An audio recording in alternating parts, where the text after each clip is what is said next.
supporting challenge to the city's attempt to criminalize and marginalize homeless people and to force them from where they are presently surviving. I'm not going to talk so much and repeat what's been said already by the organizational representatives who have supported this litigation, but I want to tell you a little bit about where this is going and what it means. The city was coerced, as Ms. Valenzuela said, to put something on the ballot which they didn't like. They didn't like it for lots of different reasons, but because they were threatened with an even more punitive ordinance going on the ballot, which they could do because they could pay $10 and more to get a signature to put something on the ballot.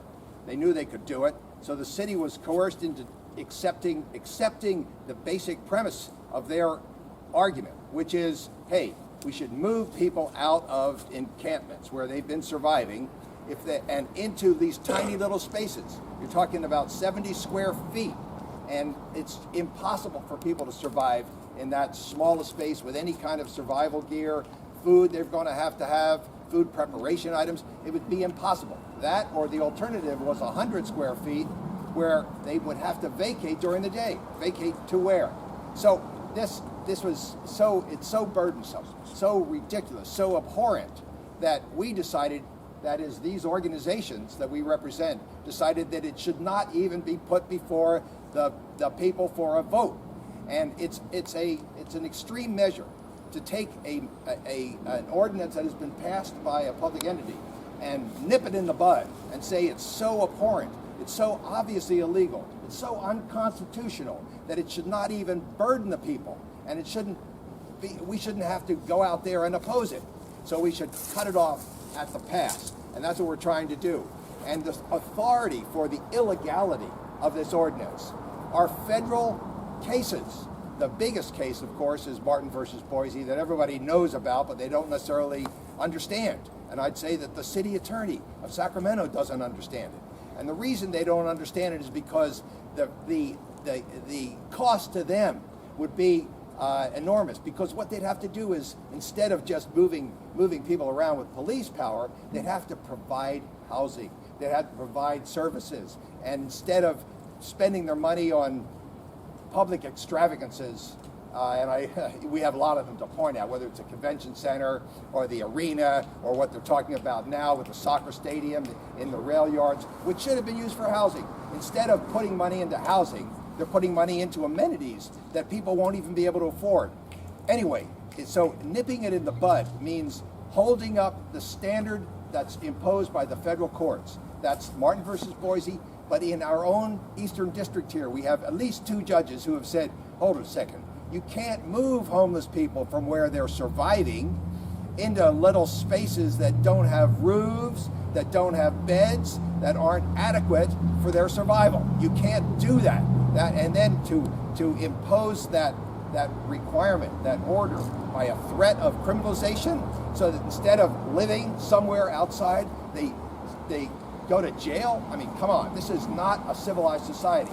So the courts have said that it is cruel and unusual to give homeless people that choice of either move or go to jail. So that's the first thing. But our courts here have said, in relation to the city of Chico, which tried to move people onto a tarmac, the court said, no, we're not talking about just space. We're not even talking about flat space. We're not talking about asphalt space. We're not even talking about places where you could even get water, although that's a rarity. You have to have indoor shelter if you're going to move somebody. So that was Warren versus City of Chico by Judge Englund, Morrison Englund. And then we have another court case just recently in response to the Sacramento Homeless Union's petition to stop sweeps of homeless people. That court, Judge Nunley, said, well, no, you can't sweep people unless you have indoor shelter to provide for them. So why is the city not focusing on providing indoor shelter? Why are they not requiring developers to actually build low-income housing? Why don't we have public housing? Why, this is the answer. That people say, oh, what's the solution? We have all these homeless people. How do you provide, how do you suggest we deal with them? Housing, isn't that easy? Isn't that obvious?